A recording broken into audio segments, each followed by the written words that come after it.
এই কয়দিনের রেকর্ড ভেঙে দিল স্কটল্যান্ড। বিশ্বকাপ শুরু হয়ে ধরে এই পর্যন্ত যে কয়টা ম্যাচ হয়েছে কোনো দলই 200 রানের ঘরে যেতে পারেনি। এই কয়দিনের রেকর্ড ভেঙে স্কটল্যান্ড 207 রানে পৌঁছে গেল।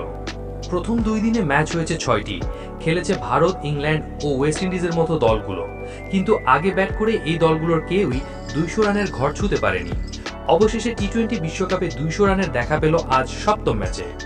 কলকাতায় ইতালির বিপক্ষে প্রথমে ব্যাট করে স্কটল্যান্ড করেছে 4 উইকেটে 207, যা এবারের আসরের প্রথম 200 তো বটেই, টি-20 বিশ্বকাপের ইতিহাসে কোনো সহযোগী সদস্য দেশেরও সর্বোচ্চ। রেকর্ড গড়া ম্যাচটিতে রান তাড়ায় নামাস ইতালিকে 134 রানে আটকে দিয়ে 73 রানের বড় জয় পেয়েছে স্কটল্যান্ড।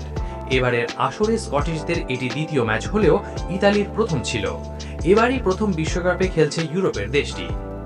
ওভার প্রতি 10-এর বেশি রানের সমীকরণে ব্যাট করতে নেমে ইতালি ইনিংসের প্রথম বলেই হারায় জাস্টিন মোস্কার উইকেট হারানো দিয়ে বিশ্বকাপে ব্যাটিং শুরু করা ইতালি পাওয়ার প্লের মধ্যে খোয়ায় আরও 2 উইকেট। চতুর্থ উইকেটে হ্যারি ম্যানেতি ও বেন ম্যানেতি কিছুটা প্রতিরোধ করে তোলেন। দুই ভাইয়ের জুটিতে যোগ হয় 73 রান। তবে 113 রানের মাথায় হ্যারি ম্যানেতি আউট হতেই বাকি ইনিংস হুড়মুড় করে ভেঙে পড়ে। মাত্র 21 রানের মধ্যে শেষ 6 উইকেট হারিয়ে 134-এ থামে দলটি। অধিনায়ক ওয়েন ম্যাটসেন ফিল্ডিংয়ের সময় চোট পেয়ে উঠে যাওয়ার পর আর মাঠে নামেননি, ব্যাটিংও করেননি।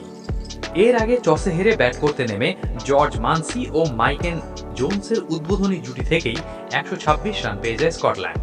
মানসি 54 বলে 84 রান আর জোনস 30 বলে 37 রান করে আউট হওয়ার পর দলকে বাকি পথে টানেন ব্র্যান্ডন ম্যাকমুলেন ও মাইকেল লিস্ক। ম্যাকমুলেন 18 বলে 41 রান আর লিস্কের 5 বলে 22 রানের দুটি অপরাহিত ঝড়ো ইনিংসই স্কটল্যান্ডকে নিয়ে যায় 200-র ওপারে। পরে অফ স্পিন বোলিংয়ে 17 রানে 4 উইকেট নেন লিস্ক।